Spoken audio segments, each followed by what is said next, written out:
Ces trois exposés étaient saisissants. Ah bon? Oui. Et parce qu'ils ont posé les problèmes auxquels nous sommes confrontés tous les jours, c'est vrai. Et c'est la raison pour laquelle, maintenant, comme nous sommes confrontés à ces problèmes, vous aurez peut-être des questions. C'est pas sûr d'ailleurs, parce que si les exposés ont été lumineux, ce qu'ils ont été, vous n'aurez peut-être aucune question à poser. Alors, qui se dévoue? Ah, David. C'est ignorer les Juifs et le peuple juif. Moi, je voudrais juste une chose. C'était très intéressant. Vous avez essayé de faire le tour de la question, mais il y a un sujet qui a été... À qui t'adresses-tu? À tout le monde. Ouais. Qui a été oublié. Il n'y a peut-être pas eu le temps d'en parler. C'est celui du grand vainqueur de cette guerre. Et le grand vainqueur de cette guerre, c'est évidemment pas Israël. C'est même pas les Palestiniens. Le grand vainqueur de cette guerre, c'est celui qui est derrière tout ça, et qu'on trouve absolument partout, dans tous les sujets que vous avez abordés, c'est simplement le Qatar. Qu'on voit de l'ONU jusqu'à tous les pays où il y a de l'antisémitisme, jusqu'à Israël, vous disiez 500 mètres, ils l'étaient par proxy, maintenant ils le sont militairement, avec les nouveaux accords, donc le Qatar se retrouve partout, et eux c'est le grand vainqueur de cette guerre. Ils ont obtenu tout ce qu'ils voulaient. Ouais. Qui veut répondre? On commence avec la Turquie quand même. Disons que le Qatar s'y est pris depuis un peu plus longtemps. Pardon. Je disais en concurrence avec la Turquie, mais la remarque de David est évidemment extrêmement pertinente. Le Qatar, ça fait des années qu'il travaille sur ce. Voilà, le Qatar. Certains ont dit qu'un État n'a pas d'amis, il n'a que des intérêts. Pour le Qatar, on pourrait dire, le Qatar n'a pas d'ennemis, il n'a que des intérêts, ce qui lui permet de forger des alliances parfois contre nature, et y compris d'ailleurs des alliances schizophrènes en quelque sorte, puisqu'il peut être aussi bien allié des États-Unis que de l'Iran, de la Russie que de l'Europe, de la Chine, enfin, ça va à l'infini. Surtout ne se fâcher avec personne, instrumentaliser un maximum de monde, et évidemment étendre son influence. Il avait commencé avec sa fameuse chaîne de télévision Al Jazeera, dont on disait d'ailleurs que c'était une chaîne de télévision qui avait un État. À l'époque, quand Al Jazeera est sorti, c'est-à-dire c'est une machine de guerre absolument colossale. On en a vu les effets. Donc oui, on sait aussi le rôle joué par le Qatar dans le financement de certaines universités, notamment de l'Ivy League aux États-Unis. Donc bien évidemment, s'il y a un vainqueur aujourd'hui, David a parfaitement raison. Le seul incontesté, c'est le Qatar. Maintenant arrive dans le jeu quelqu'un qui veut aussi sa part du gâteau, c'est la Turquie, qui a été également évoquée. Alors, est-ce que c'est aussi un calcul de Donald Trump en se disant que finalement ça va peut-être aussi diluer l'influence du Qatar, ou parce qu'il a aussi besoin de la Turquie?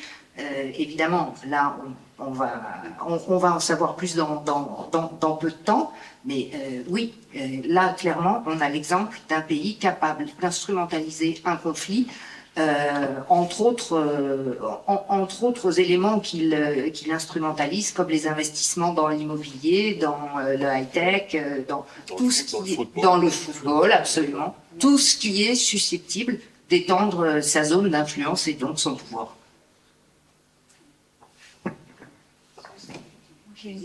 Oui, Suzy. Tu freines le micro. Bon, je crois qu'on va la répéter. Pose ta question. Je me demande une question. Si nous sommes tellement tributaires des États-Unis, pour moi, il y a un lien direct entre, je m'excuse d'amener un peu de politique, entre la faiblesse, l'extrême faiblesse de ce gouvernement et le pouvoir américain. Parce que nous perdons notre indépendance, parce que plus ce conflit devient international et moins nous avons la capacité de le gérer et de le façonner selon les intérêts israéliens. Mais pour cela, il faut tout d'abord définir quels sont les intérêts israéliens. Et je crois que ce qui nous manque depuis très très très longtemps, et ça va, là je crois qu'en toute honnêteté, ça me ferait plaisir de pouvoir dire que c'est la faute de M. Netanyahou, mais je crois que ça serait une erreur. Parce que ça fait des décennies qu'Israël n'a plus aucune idée de quels sont ses intérêts fondamentaux et quelle est sa stratégie. Nous avons abandonné notre stratégie depuis, plus ou moins depuis l'échec des pourparlers en 2000 à Camp David. Hein, ça fait à peu près 25 ans, à mon avis, que nous avons abandonné toute stratégie claire, non seulement dans le contexte du conflit israélo-palestinien, mais de manière générale. Oui, oui. Qui sommes-nous? Que voulons-nous être? Vers où nous dirigeons-nous? Au profit d'une espèce de politique, et encore une fois, qui a été de tous les gouvernements, qu'ils soient de gauche ou de droite, de panem et circenses. Les Israéliens vivent très bien, ils voyagent à l'étranger 10 fois par an, ils ont tous des appartements pour eux-mêmes et leurs enfants et leurs petits-enfants, etc. Donc la vie est merveilleuse. On nous a aveuglés, si vous voulez, par un enrichissement et un sentiment de bien-être, mais nous sommes entièrement déboussolés. Et le 7 octobre est la conséquence exactement de cela, du fait que la société israélienne n'a plus aucune idée de ce qu'elle est et vers où est-ce qu'elle se dirige. Nous avons baissé en qualité et en même temps, nos voisins, les gens qui nous entourent, eux, ont commencé à monter. Et à un certain moment, ces deux lignes risquent de se rencontrer, vont se rencontrer, et ça sera la catastrophe. On n'y est pas encore, mais si nous n'investissons pas dans ce qui est vraiment important en Israël, à savoir l'éducation, les jeunes, la société, etc., si nous continuons, parce que nous sommes le pays d'ailleurs où il y a le plus d'écart entre riches et pauvres des pays riches de l'OCDE. C'est incroyable. Nous avons perdu toute notion de solidarité. Les Juifs israéliens n'ont aucune notion de solidarité, alors que les Juifs ont survécu pendant 2000 ans de diaspora parce qu'ils étaient solidaires. Donc, si vous voulez, nous sommes maintenant dans une tangente qui, à mon avis, est extrêmement dangereuse et qui risquerait à long terme de mettre en danger l'avenir du peuple juif. Je vais aussi loin que cela, parce que je pense que c'est le moment de se réveiller. Et encore une fois, ce n'est pas une question de gauche ou de droite. C'est une question de savoir qui nous sommes et ce que nous voulons en fin de compte. Qu'est-ce qui est important pour nous? Alors certains vous diront, je ne suis pas d'accord, ce qui est important c'est la terre. Vous avez maintenant un espèce de culte de la terre. Plus on a de la terre et mieux on se porte. Et si par la même occasion on peut détruire la terre des autres, alors allons-y. Moi je m'y oppose catégoriquement. Je pense que si le peuple juif a un avenir, justement c'est un avenir qui doit être basé sur ses qualités intrinsèques, sur l'éducation, sur le savoir, sur Or Lagoïm. Ça fait des années que nous ne sommes plus Or Lagoïm. En quoi sommes-nous un exemple pour le monde? Honnêtement, parlons-en, on peut en parler. Nous sommes de moins en moins un exemple pour le monde. Maintenant, évidemment, même si nous étions un exemple pour le monde ne nous aimerait pas nécessairement plus. Mais ça, et vous me pardonnerez, parce que je vais être très franc, ça je m'en fous. Je veux dire, ce que le monde pense de nous n'est pas très important. Ce qui est important, c'est ce que nous faisons de notre vie. Et là, nous avons un problème très sérieux. Donc, et je crois que s'il y a une petite lueur positive, si je puis dire, et j'hésite à employer cette expression, mais quand même dans le 7 octobre, c'est que le 7 octobre nous a ouvert les yeux, non seulement sur les dangers autour, mais aussi sur les dangers de notre propre existence et du mauvais chemin sur lequel nous nous dirigeons.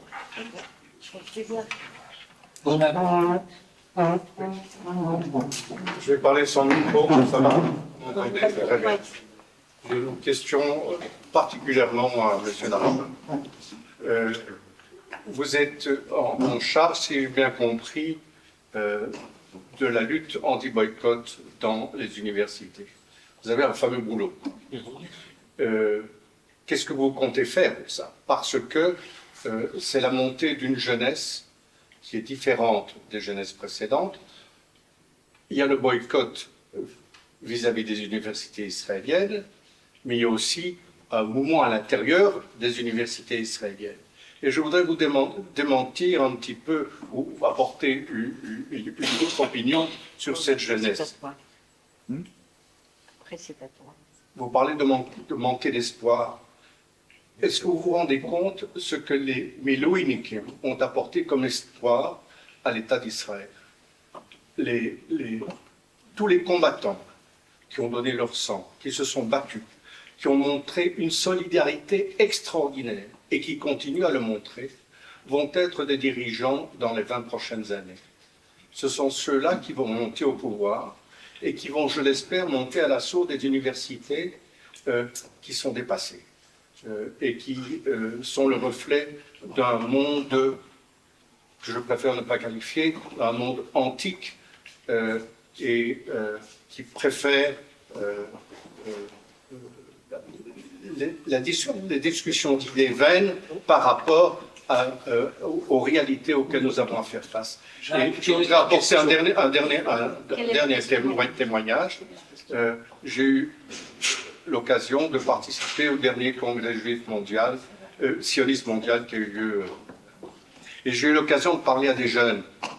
40% de ce congrès était constitué de jeunes en dessous de 40 ans, ce qui est un espoir. Mais j'ai parlé avec des Canadiens, j'ai parlé avec des Péruviens. Et presque tous m'ont dit, plus aucun espoir pour les communautés juives à l'extérieur. C'est fini. Nous sommes perdus, nous n'avons pas les moyens, nous n'avons pas les armes, et nous n'avons pas la masse. Il nous reste une seule chose, soit l'ALIA, soit la dissolution, si on veut bien, ou bien disparaître. Quelle est ta question? Ma question est, que pouvez-vous faire dans le cadre des universités, précisément, pour renforcer cette lutte contre le boycott? Alors, non, parce que là, vous avez parlé de beaucoup de choses, monsieur. Alors, bon, pour les universités, il y a énormément de travail à faire, et il y a du travail qui est en train d'être fait déjà. Nous avons une équipe qui représente toutes les universités israéliennes. Nous avons un excellent avocat, d'ailleurs, à Bruxelles, qui s'occupe de tous les aspects juridiques liés à l'Europe. Et nous dialoguons avec ces universités, y compris avec les universités boycotteuses. Nous empêchons des cas de boycott parce que le droit est de notre côté, en fait, et du point de vue du droit européen, et aussi selon les lois de beaucoup des États membres de l'Union européenne, la discrimination est interdite. Donc nous luttons contre la discrimination. Ce qui est beaucoup plus difficile, c'est de lutter contre l'état d'esprit. Si vous voulez, parce qu'il y a des résultats concrets, mais il faut lutter contre l'état d'esprit. Maintenant, un mot sur ce que vous avez dit sur l'avenir du peuple juif. Le moment est venu. Alors, on a eu, au fil de l'histoire du peuple juif, on a eu des leaders extraordinaires. Alors, on a eu, entre Moshe Rabbeinu et David Ben Gurion, on a eu des gens formidables. Alors, pour que les énergies de ces Miloïnikim soient canalisées, il faut qu'il y ait un projet. Il faut qu'il y ait quelqu'un qui présente un projet qui soit acceptable par les Israéliens.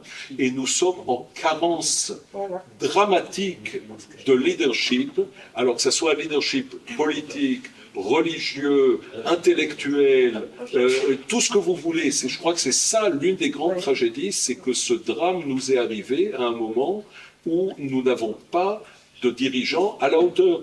C'est ce que j'ai dit. Pardon. Claude, tu as une question? Qu'est-ce que j'ai dit? Question. Les autres, avant leur question, se sont exprimés. J'espère que tu vas me laisser le loisir. C'est un espace de liberté ici. Voilà. Bon, j'étais très intéressé par ce qui a été dit. Un peu pessimiste tout de même. Un peu pessimiste. Je pense que, bon, déjà, M. Gonfilkel nous a dit, et je crois, à ma modeste échelle, que c'est un peu un amalgame. Que ce soit les Palestiniens d'Israël ou les Palestiniens de Gaza, si je vous traduis bien, j'ai employé cette expression, on a l'impression que c'est tous pareil. Tout le monde est pareil, et donc l'analyse en profondeur, elle nécessite d'être faite, parce que moi je pense qu'il y a quand même maintenant des modifications de comportement, de pensée, même dans le monde musulman et même le monde arabe. Si je peux, voilà, sur le plan de l'analyse en profondeur, je pense qu'il y a deux éléments qu'il faut bien mettre en exergue. C'est premièrement, et je crois que M. Narchon l'a dit, c'est le monde d'approfondissement de la pensée politique israélienne. Il y a, si vous voulez, une sorte d'immobilisme depuis des dizaines d'années qui fait que nous sommes en train d'avancer et le reste, les Palestiniens, etc., tout va se régler soi-même ou pas, peu importe. Donc la première question, c'est comment voyez-vous la nouveauté politique qui est en train de se décider au Moyen-Orient face au traumatisme du 7 octobre. Elle s'adresse à Il y a qui? une nouveauté. Et la deuxième question, c'est que nous sommes actuellement face à une échéance extrêmement importante. Laquelle, c'est que nous ne pouvons plus continuer à avoir ces opinions, ces façons de faire politique. À savoir que nous sommes maintenant au Moyen-Orient confrontés à un changement global. Je ne suis pas tellement pessimiste, parce qu'il y a quand même quelque chose d'irrationnel dans l'avancée juive qui nous fait espérer que, quoi qu'il arrive, les choses tourneront bien. Mais il n'en reste pas moins que nous sommes obligés, désormais, d'avoir une vision politique bien plus profonde, bien plus nuancée. Par exemple, l'approche, et pour conclure, l'approche du monde arabe ne peut plus être dogmatique. Le monde arabe a changé. Je suis désolé, monsieur Bonfiquel, le monde arabe n'est plus... Le Qatar et le Qatar, ils ont de l'argent, mais c'est pas le Hamas. Le Hamas, c'est un islamofascisme qui se généralise en Occident. Mais ça n'est pas seulement, ça n'est pas l'Égypte, ça n'est pas la Jordanie, etc. Donc je pense qu'il faut une nouvelle analyse en profondeur. Qui répond?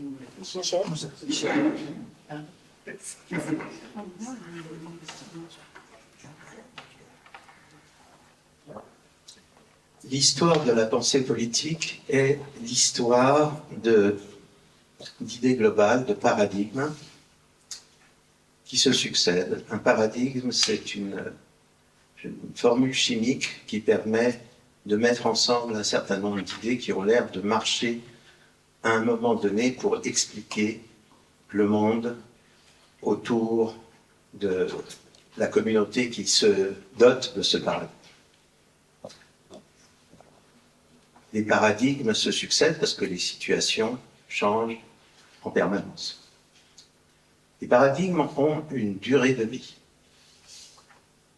Par exemple, on pensait en 1945 avoir trouvé la solution parfaite pour un nouvel ordre mondial, pour un nouvel ordre économique. Et effectivement, le paradigme a très bien marché pendant un certain temps. Et puis, il y a eu un moment où on a senti qu'il était décalé par rapport à ce que devenait la réalité. Il y a, dans l'histoire des conceptions politiques et dans l'histoire de la politique qui se nourrit de conceptions politiques, il y a des moments où un paradigme est de toute évidence mort, mais aucun nouveau paradigme n'est apparu. L'effet toxique que peut représenter la survivance, le fait qu'un paradigme mort continue à être présent tant qu'il n'a pas été évacué par un nouveau paradigme, cette situation est à l'arrière-plan de beaucoup de périodes de crise dans l'histoire globale et dans l'histoire particulière de chaque pays, de chaque État. Visiblement, il y a une crise de ce genre qui se situe actuellement au niveau de tous les pays démocratiques occidentaux. Il y a une crise de la politique, une crise des personnels politiques, une crise de projet, une crise presque existentielle qui frappe en ce moment l'Amérique, l'Europe et d'une certaine manière Israël, bien que j'ai tendance à penser que Israël est encore le pays le plus tonique dans cet ensemble. En Israël, ce qui s'est passé en Israël, c'est que il y a eu un ou deux paradigmes qui ont été élaborés à certaines époques, et que les élites israéliennes se sont, disons, barricadées dans ces paradigmes et ont de moins en moins accepté que la réalité concrète d'Israël et du monde autour d'Israël ressemble de moins en moins au paradigme qu'ils vous ont défendu. Je disais tout à l'heure que ce qui s'est passé le 7 octobre et la guerre qui a suivi le 7 octobre sont des événements énormes. J'ai essayé d'évoquer un certain nombre de leçons que les Israéliens ont pu tirer du 7 octobre et de ce qui se passe. Et quand je dis leçons, je ne dis pas des théories, je dis des ressentis et des vérités d'évidence. Et je crois qu'il est absolument urgent de partir de cela et non pas de ce qui subsiste d'un certain nombre de paradigmes morts dans la société israélienne. Je voudrais dire aimablement et respectueusement que j'ai été touché et pour tout dire déçu par certaines des choses que j'ai entendues aujourd'hui. Prenons un exemple extrêmement simple, la question de l'indépendance d'Israël. Au cœur des débats politiques qui se situent actuellement en Israël, il y a tout de même une polarisation entre ce qui, à une certaine époque, s'est appelé Shalom Archav, peut-être qu'aujourd'hui cela porte d'autres noms, et des gens qui ne croient pas aux solutions avancées par la paix maintenant. Au cœur de l'idéologie de Shalom Archav, il y avait le travail d'un personnage tout à fait remarquable qui s'appelait Yehoshaphat Arkabi. Ici, je veux vous raconter quelque chose de tout à fait personnel. Dans ma jeunesse, je m'intéressais beaucoup à Israël et j'avais découvert l'œuvre de Yehoshaphat Arkabi. C'était une œuvre qui m'avait énormément impressionné. Et j'ai voulu rencontrer Yehoshaphat Arkabi, et le hasard a voulu que je l'ai rencontré en 1978. Je suis allé le voir, il habitait sur French Hill, qu'on appelle du Tsarfati, ce qui est impropre, mais ce qui est traduction, mais bien entendu. Et j'ai eu une surprise tout à fait considérable, c'est que Arkabi ne m'a parlé que d'un seul sujet, du fait que Begin menait Israël à la catastrophe. C'est la seule chose qu'il avait en tête. au bout de 3/4 d'heure de discussion, enfin, je n'ai pas de discussion d'ailleurs, puisqu'il me faisait un cours magistral pour me dire cela, il s'est rappelé pourquoi j'étais venu.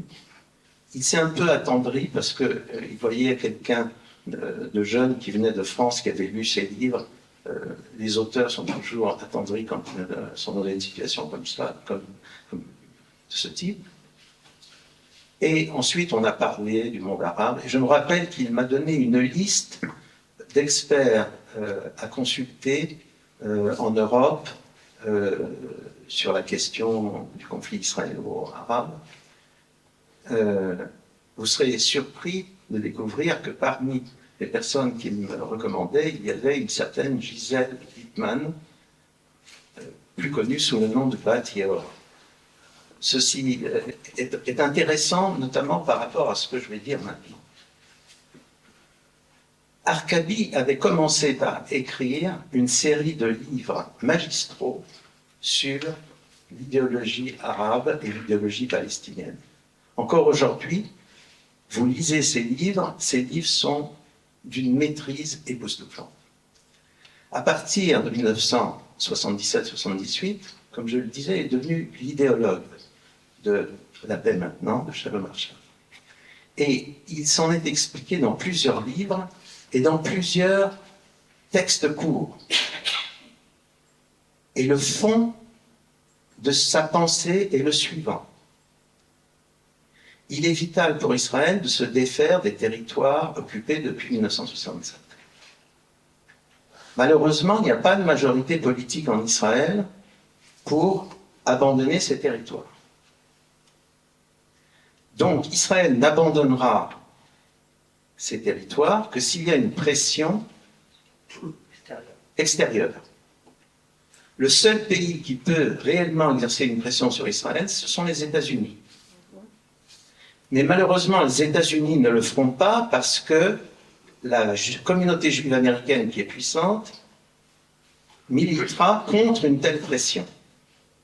Par conséquent, il faut créer un mouvement chez les Juifs américains pour recommander au gouvernement américain de faire pression sur le gouvernement israélien pour que celui-ci en vienne à prendre des décisions qui vont à l'encontre de ce que la majorité des citoyens en Israël souhaitent. Je vous demande de bien réfléchir aux termes, et je tiens à la disposition de n'importe qui toutes les références, toutes les sources exactes pour vérifier ce que je viens de dire. Mais réfléchissez quand même à ce que ce raisonnement signifie. Il consiste à dire que le salut d'Israël passe par la perte de l'indépendance, et le salut d'Israël passe par la négation de la démocratie qui, au sens le plus simple du terme, consiste à compter les têtes plutôt qu'à les casser. Or, cette notion, elle date de 1978, mais elle est toujours actuelle. Qu'est-ce que nous avons vu ces derniers temps? Qu'est-ce que nous avons vu à propos de certains mouvements de protestation en Israël? Je ne mets pas en cause la sincérité des gens qui ont pu manifester et participer à ces manifestations de protestation. Mais qu'est-ce qu'il y avait derrière cela? Il y avait, de manière incontestable, la volonté de créer une sorte d'alliance entre une certaine gauche américaine et une certaine gauche israélienne pour, en définitive, imposer une formule politique au pays.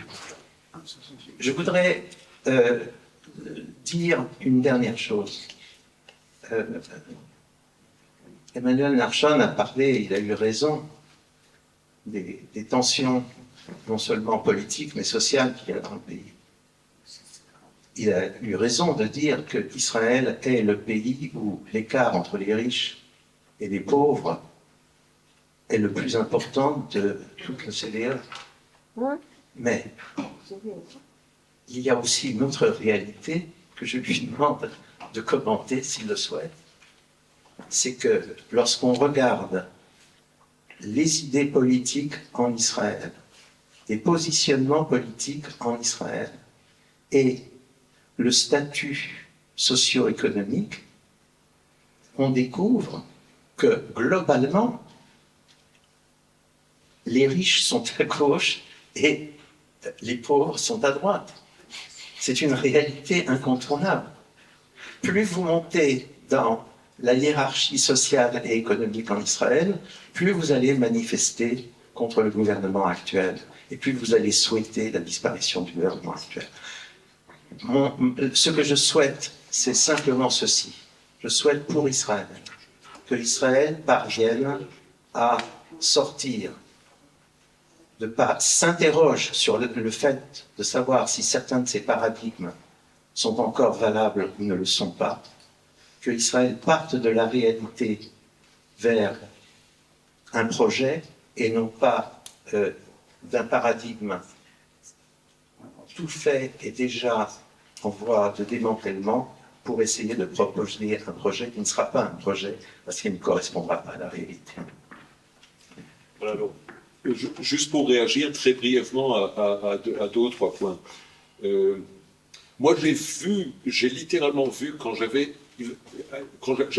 16 ans, en 1977, j'ai vu un paradigme se briser et un nouveau paradigme naître. C'était, vous connaissez le Rehov Palmar, qui est pas très loin d'ici. Alors, c'était au début de Rehov Palmar, à côté du monastère de San Simon. J'étais avec des milliers de personnes dans la rue et nous avons vu la voiture de Anwar Sadat passer pour se diriger vers la maison du président. Et ça, c'est un changement de paradigme. Ça, c'est un homme qui a changé fondamentalement la réalité. Alors que nous avions tous vécu la guerre de Kippour avec ses tragédies et avec plus de morts que ce que nous avons vécu le 7 octobre, et proportionnellement à la taille de la population israélienne, beaucoup plus de morts, puisqu'il y avait plus que 3 000 morts, d'un pays beaucoup plus petit, nous étions à peu près 3 millions à ce moment-là, ou 3 millions et demi.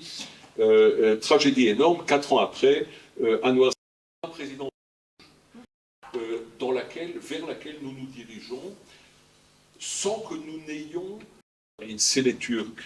Et tous ces gens veulent régler le problème israélo-palestinien, ils veulent la création d'un État palestinien parce qu'ils veulent avoir la paix, ils veulent faire des affaires avec les États-Unis. C'est des milliards qui sont à la clé, c'est même pas des milliards, c'est ce que les Américains appellent des trillions, donc c'est 1000 milliards. C'est des quantités, c'est des choses inimaginables. Et c'est là que se joue l'avenir de la région. Il ne se joue pas du tout dans des petites choses. C'est des grandes choses. Ça se passe ailleurs, de toute manière. Et je pense que c'est ça, en fin de compte, qui aura une influence sur la réalité. Et maintenant, juste un mot sur les pauvres et les riches en Israël. C'est vrai que les pauvres votent plutôt à droite. Mais ce qui est intéressant de constater, et c'est pas par hasard, que le chef des pauvres de droite est un multimillionnaire qui a une villa merveilleuse à Caesarea, qui préfère parler anglais qu'hébreu, qui préfère manger des crevettes plutôt que du gefilte fish, qui se sent plus à l'aise dans les grands salons mondiaux que chez lui à la maison, et c'est lui qui dirige à la baguette les pauvres parce qu'il est bien content qu'ils soient pauvres et qu'ils continuent à voter pour lui. Absolument. Monsieur, dernière question. Oui, je dois dire que j'ai écouté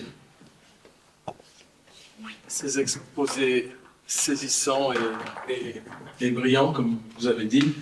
Et je ne sais pourquoi, j'ai eu tout d'un coup une pensée, et permettez-moi de passer un petit peu à notre registre, bien que les dernières questions sont allées un petit peu dans ce sens. Je me suis souvenu que le Rav Steinsaltz a été une fois invité à la BBC, et on lui a demandé, avec d'autres religions d'ailleurs, de résumer en un ou deux mots, une ou deux phrases, ce qu'est le judaïsme. Et il a répondu que dans le débat philosophique entre Leibniz et Voltaire, est-ce que nous vivons dans le meilleur des mondes ou dans le pire des mondes? Il a répondu que d'après le judaïsme, on vit effectivement dans le pire des mondes.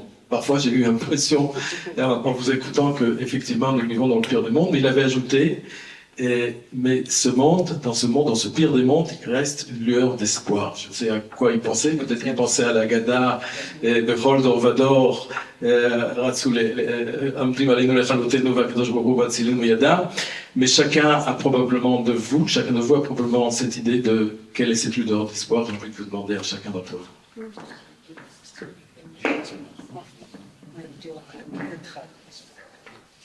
Merci.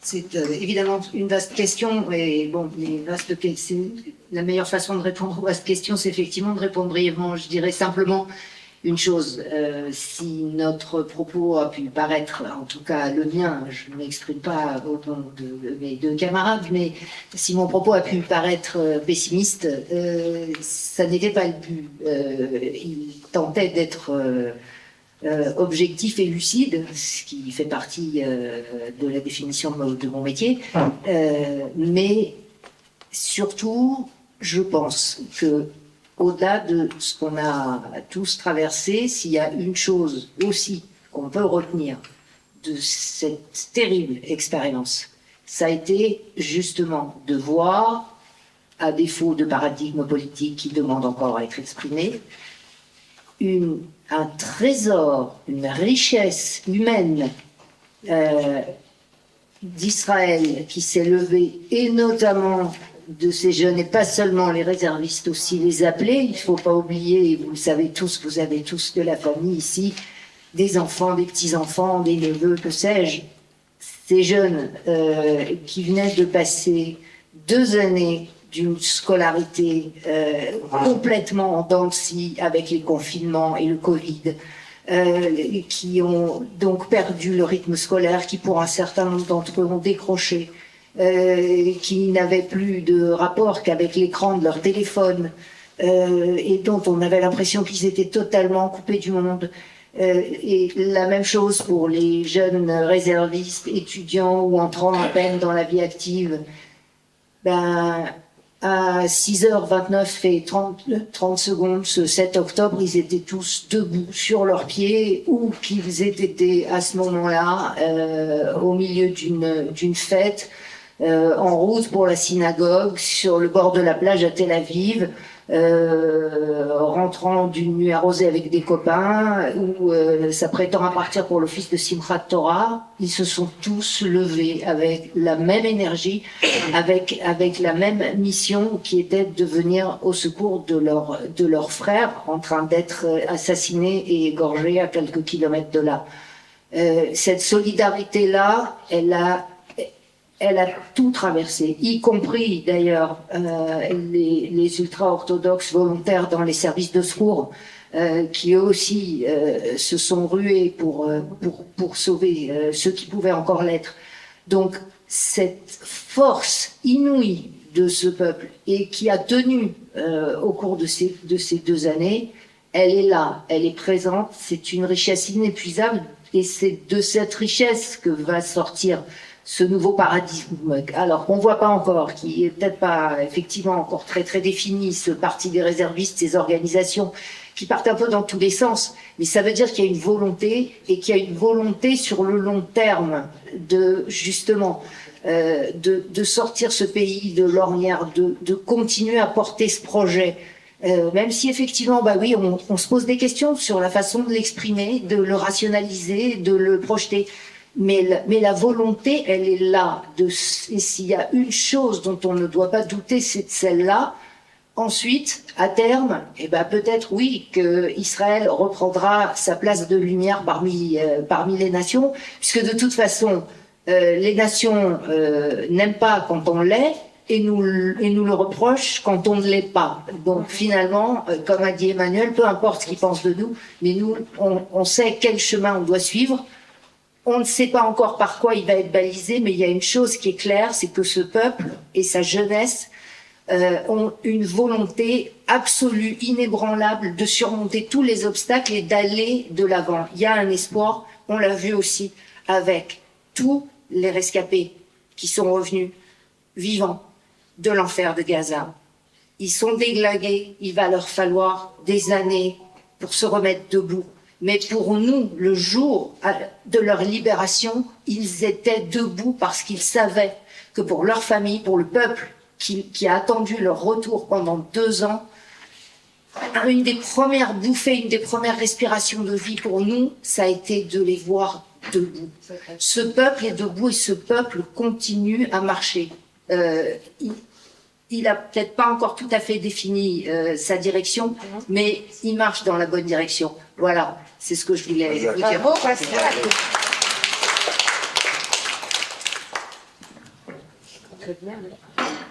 Voilà. Je crois que là, il n'y a pas grand-chose à ajouter parce que Pascal a tout dit. Je veux juste mentionner très brièvement, parce que c'est ce qui est à la base de notre existence en tant que peuple. Hein. C'est la promesse faite par Dieu à Abraham.